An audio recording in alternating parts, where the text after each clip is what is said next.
The Ogeke household woke up with its usual morning energy. Pots clanging in the kitchen, the radio playing softly, and the smell of pop and akara drifting through the air.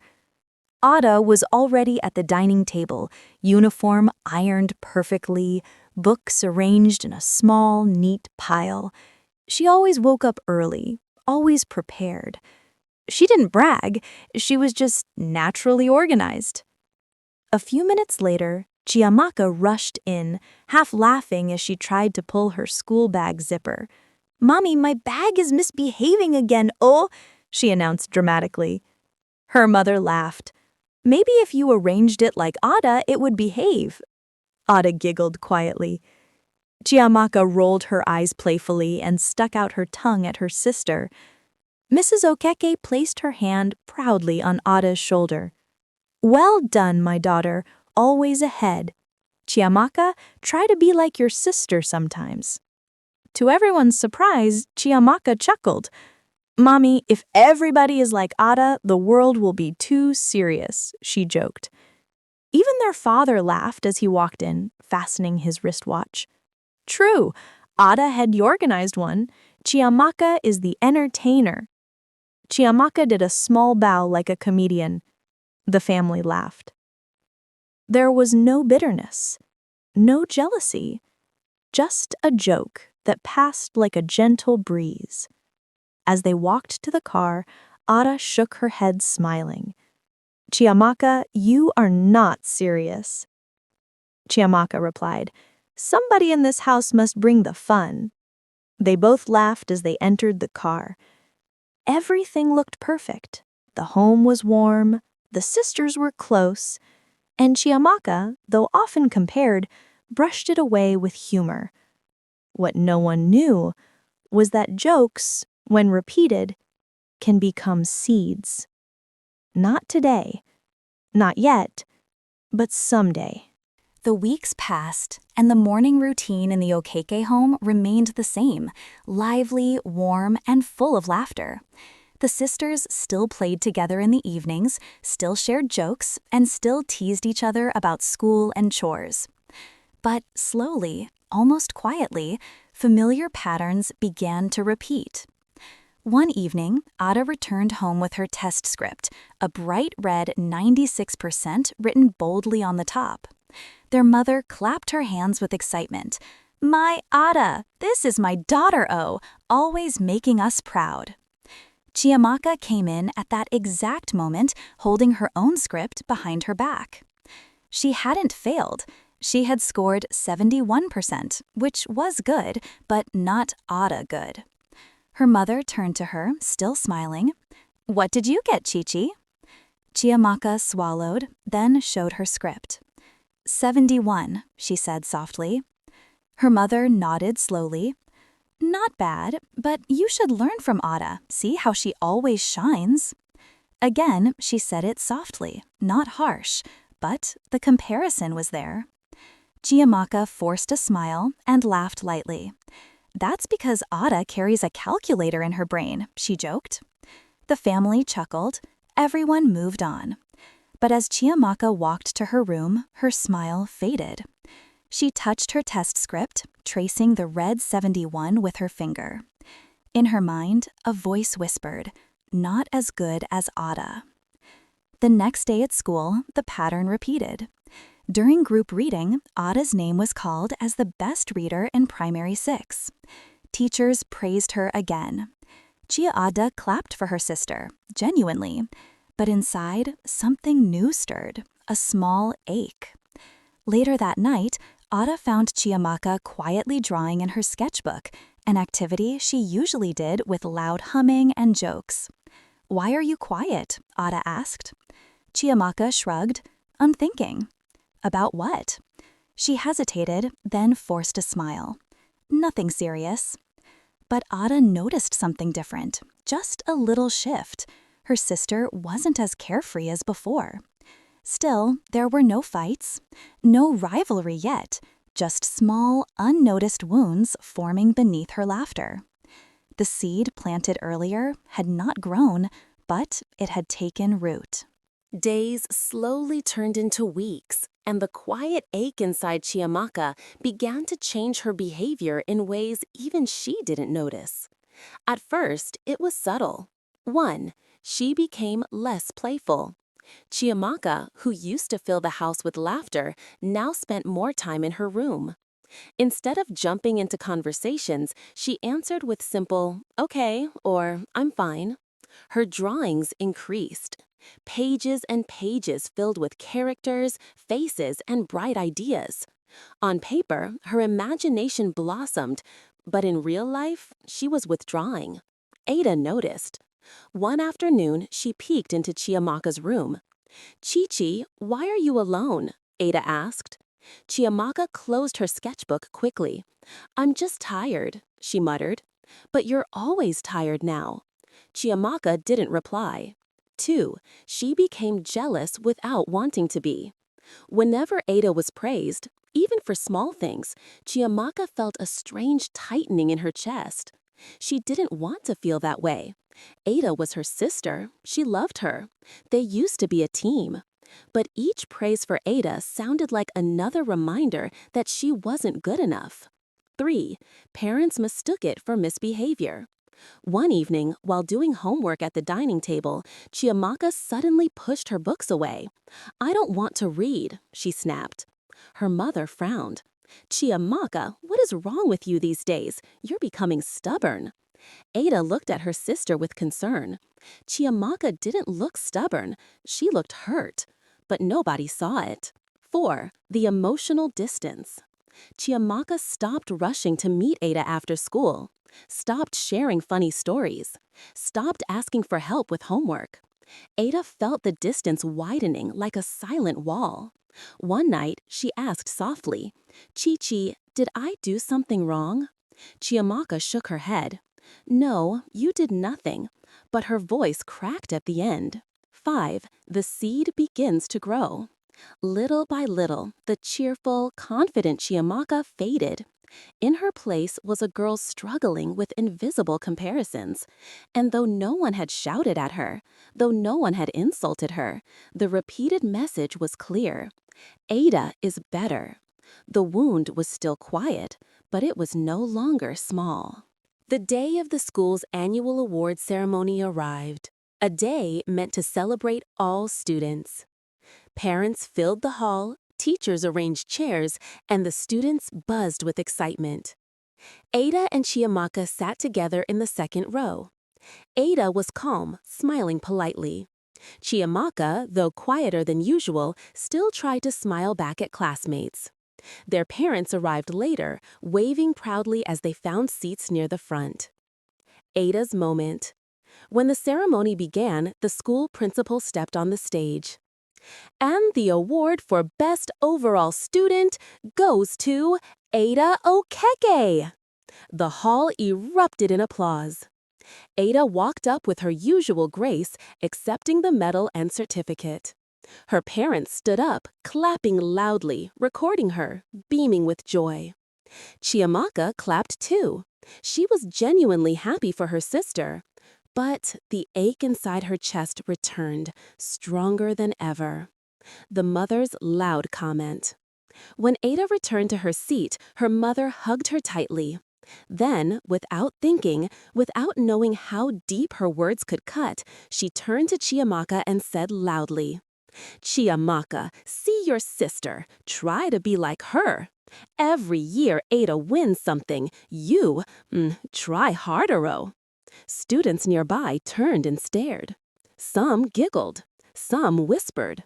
Chiamaka froze. Her face reddened instantly. Her throat tightened. Her hands shook where she held her skirt. Ada turned sharply to her mother. "Mommy," she whispered, trying to stop her. But the damage was done. Chiamaka breaks. Tears filled Chiamaka's eyes. Not the quiet tears she hid at home. These were hot, heavy, uncontrollable. She stood up suddenly. "Leave me alone!" she cried. The hall fell silent. Heads turned. Teachers stared. Chiamaka ran out of the auditorium, her sobs echoing behind her. Ada stood up immediately. "Mommy, why did you say that?" she whispered painfully, then ran after her sister. Outside the hall, Ada found Chiamaka behind the building, sitting on the floor, crying into her hands. She knelt beside her. "Chi-Chi, I'm sorry. Please stop crying." Chiamaka lifted her face, streaked with tears. "Ada, I'm trying," she whispered. "I'm trying every day, but I'm never enough for them." Ada's heart cracked. For the first time, she understood the depth of her sister's pain. She hugged Chiamaka tightly, but the emotional injury was already pierced too deep. Inside the hall, parents murmured, teachers shook their heads, and Mr. and Mrs. Okeke sat frozen in their seats, faces pale, hearts pounding. They had never seen their cheerful daughter break like that. It was the moment that forced them to realize something was deeply wrong, and the cause had been growing inside their own home. The days after the award ceremony were heavy and quiet in the Okeke household. Chiamaka avoids everyone. Chiamaka barely spoke at home. She went straight to her room after school, closing the door gently behind her. Not angrily, but sadly, like someone trying to disappear without making noise. Meals became silent. Her laughter, once the heartbeat of the house, was gone. Mrs. Okeke tried asking questions. "Chiamaka, how was school?" "Fine," she replied softly, eyes on her plate. Her father tried too. "My daughter, are you sick?" "No, Daddy." Chiamaka wasn't sick. She was hurting. Ada feels helpless. Ada watched her sister carefully, feeling guilt sit heavily on her shoulders. One afternoon, Ada knocked on Chiamaka's door. "It's me," she whispered. No answer. Ada opened the door slowly and found Chiamaka drawing, paper scattered everywhere, pencils all over her bed. Her drawings were different now, darker, more emotional, filled with storm clouds, teary eyes, lonely figures. "Chi-Chi," Ada began gently. Chiamaka didn't look up. Ada sat beside her quietly, hoping presence would bring comfort. After a few minutes, Chiamaka spoke for the first time. "You're lucky, Ada." Ada blinked. "Lucky? Why?" "Because you're everything they want. You make them proud. Me, I'm just here." Ada shook her head slowly. "That's not true, Chi-Chi." Chiamaka sighed. "You don't understand." She wasn't angry. She was exhausted, emotionally drained from feeling less. Parents are confused. In the living room, Mr. and Mrs. Okeke talked in low tones. "I don't know what is happening to Chiamaka," the father said. "She used to be so joyful." Mrs. Okeke sighed deeply. "I thought she was just acting out, but now I'm worried." They didn't connect the dots. Not yet. A family drifting apart. Ada started sleeping poorly. She kept replaying Chiamaka's words in her mind. "You're everything they want. Me, I'm just here." Meanwhile, Chiamaka withdrew further into her drawings, her safe place, her escape. The sisters still lived in the same house, still shared the same parents, still ate at the same table, but emotionally, they were miles apart. A silent distance had formed, not caused by hatred, but by pain that no one had properly understood. And if nothing changed, that distance would keep growing. A week after the award ceremony, the OK household received an unexpected phone call. It was from the school counselor, Mrs. Adesua, a gentle woman with calm eyes and a reputation for understanding children deeply. "Mr. and Mrs. OK," she said politely, "I think we need to talk about Chiamaka." Their hearts tightened instantly. "Is she in trouble?" Mr. OK asked. "No," the counselor replied, "but she's struggling emotionally. Please come tomorrow." The next morning, the parents arrived at the school. They sat across from Mrs. Adesua, nervous and confused. She began softly. "I've been observing Chiamaka for weeks now. She's becoming withdrawn, tearful and insecure. Mrs. OK frowned. Withdrawn? Chiamaka? That girl that is always laughing? The counselor nodded. Yes, and she's trying to hide her feelings, but children's emotions always leak through their behavior. She pulled out Chiamaka's recent classwork, beautiful sketches drawn in the margins. Storms, lonely figures, sad eyes. These drawings show a child who feels overshadowed. The parents exchanged worried glances. Then, the counselor leaned forward. I need to ask you a delicate question. Do you compare your daughters? The room fell silent. Mr. OK swallowed. We may have made small comments, Mrs. OK added quietly. We didn't mean any harm. It was just to encourage her. Mrs. Adesua sighed gently. Comparison doesn't encourage children. It damages them. It makes them feel less worthy, less loved, less seen. Chiamaka is creative, imaginative, and full of potential. But she believes she is not good enough because she is not like Ada.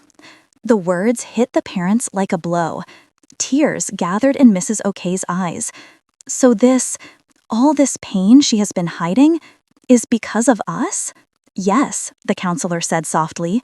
It started as a joke, but repeated comparisons can crush a child's self-esteem. Then, the counselor asked another question. When last did you celebrate Chiamaka's uniqueness, her creativity, her personality? Silence. The parents couldn't remember, not because they didn't love her, but because they had been too focused on Ada's strengths. Mr. OK leaned back, overwhelmed. We only wanted them to be their best. Mrs. Adesua nodded. And they can be, if you nurture each child individually. But if Chiamaka continues like this, the emotional wound may grow into lifelong insecurity. The words pierced deep. As they left the office, the truth hung heavily between them. They had wounded their own child without knowing. They had created rivalry without intending to. And they had to fix it before it was too late. After the meeting with the counselor, Mr. and Mrs. Okeke returned home unusually quiet. Their minds replayed every joke, every comment, every comparison, comments they thought were harmless. They realized they had praised Ada openly, but rarely acknowledged Chiamaka's unique brilliance.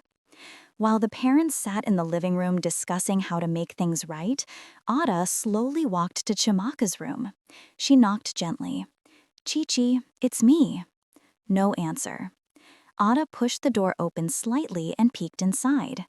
Chiamaka was sleeping on her bed, sketchbook open beside her. The window curtains swayed lightly as a breeze entered. Ada tiptoed inside. She wasn't going to wake her. She just needed to understand her sister better. Ada picked up the sketchbook slowly, flipping through the pages. What she saw stunned her. Drawings. Beautiful, detailed drawings. Characters with emotion in their eyes. Landscapes filled with imagination. Portraits so real they looked like they could speak. Ada whispered to herself, Wow, Chi-Chi, you're amazing. She kept flipping. Each page revealed a new world. Dragons, princesses, cities, forests, dreams. Some were bright and joyful, but the recent ones, those were darker. One page caught Ada's breath, a drawing of a small girl standing in the shadow of a taller figure. Underneath, Chiamaka had written, One day, maybe, I will shine too. Ada's eyes filled with tears. She pressed the sketchbook to her chest. Chi-Chi, why didn't you show me this? She whispered. Ada felt a deep ache. Not jealousy, not superiority, but guilt. All her life, she had been praised without asking for it. And all this while, her sister was silently wishing for a moment to shine, just once. Ada wiped her tears and made a decision. She would help Chiamaka shine, not as a comparison, but as a sister who loved her. Mr. and Mrs. Okeke entered the room quietly, noticing Ada holding the sketchbook. "What is that?" the father asked softly. Ada showed them the drawings. Their mouths fell open. Shock, awe, pain. Mrs. Okeke covered her mouth. "All this, and we never noticed?" she whispered. Mr. Okeke felt a sting of shame. "Chiamaka has a gift," he said quietly. "A big one." Ada nodded. "And she's been hiding it because she thinks no one cares." Silence filled the room, a heavy, emotional silence. It was the moment the whole family finally saw Chiamaka, truly saw her. Not as Ada's sister, not as the child who needed to do better, but as a unique, brilliant girl with her own strengths. And for the first time, they understood what needed to be done next. That evening, the house felt unusually quiet. Not the sad or tense kind of quiet, but a thoughtful, expectant one, as if everyone knew something important needed to happen. Chiamaka came out of her room slowly, rubbing her eyes. She had just woken up from a nap, unaware of the emotional storm that had passed through the family. Her parents and Ada were waiting in the living room. "Chiamaka," her father called gently, "come and sit with us." She hesitated, glancing around nervously. She wasn't in trouble, but she didn't know what was happening. Ada smiled softly and patted the seat beside her. "Sit with me, Chichi." Chiamaka sat down slowly, clutching her hands together. Mrs. Okeke took a deep breath, tears already filling her eyes. "My daughter, we owe you an apology." Chiamaka looked confused. "Me?" "Yes," her mother whispered. "We have hurt you without knowing. We compared you to your sister too many times. We made you feel invisible, less important, less loved, and we are so, so sorry." Tears streamed down her face. Chiamaka froze. She had imagined this moment so many times, her parents finally understanding.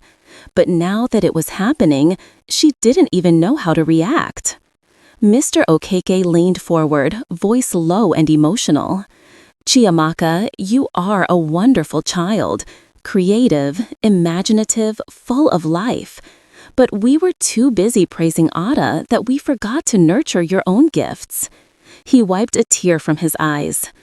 "We didn't know we were hurting you, but not knowing is not an excuse. We promise never again." Chiamaka's lips trembled. "Mommy, Daddy, I just wanted you to be proud of me too." Those words broke them completely. Mrs. Okeke moved closer and pulled her into a tight, trembling hug. "We are proud of you," she whispered into Chiamaka's hair. "So, so proud." Ada held up the sketchbook she had found. "Chichi, your drawings are beautiful. You're talented in a way I could never be." She placed the book gently on Chiamaka's lap. "I'm sorry if my achievements ever made you feel small. I didn't know. But I promise you, from today, I'm going to be your biggest supporter." Chiamaka looked at her sister with teary eyes. "You're not angry that I felt jealous?" Ada shook her head. "No, I'm angry that we didn't notice sooner. You are my sister. Your shine doesn't reduce mine, and mine doesn't reduce yours." Chiamaka broke down crying, not from pain this time, but from relief. She hugged Ada tightly, sobbing into her shoulder. The four of them sat in a group embrace, a circle of warmth, regret, and new beginnings. It was the first time in a long while that Chiamaka felt truly seen, truly valued, truly loved. The healing had begun, and the family was ready to rebuild together. Weeks later, the Okeke household had changed. The mornings were still lively, but the tone was different, lighter, gentler, more respectful. Chiamaka laughed freely again. Ada smiled without guilt. Their parents praised both daughters individually, celebrating their unique gifts. One evening, the family gathered in the living room. Mrs. Obi picked up Chiamaka's sketchbook and showed a new drawing to the family. "This is beautiful, Chi-Chi," she said. "I never realized how talented you were." Chiamaka blushed, proud but humble.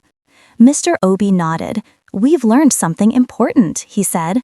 "Comparing children doesn't encourage them, it hurts them. Every child is special in their own way." Ada added, "And being different doesn't make us enemies, it makes us complete each other." Chiamaka looked around the room, her eyes shining.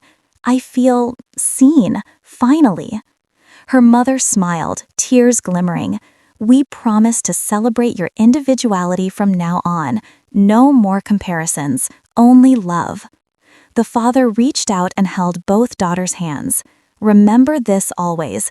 God made you both unique. You have your own strengths, your own dreams, your own path. Comparison will never measure love or worth." Chiamaka and Ada hugged each other tightly. The home was full of warmth, laughter, and hope.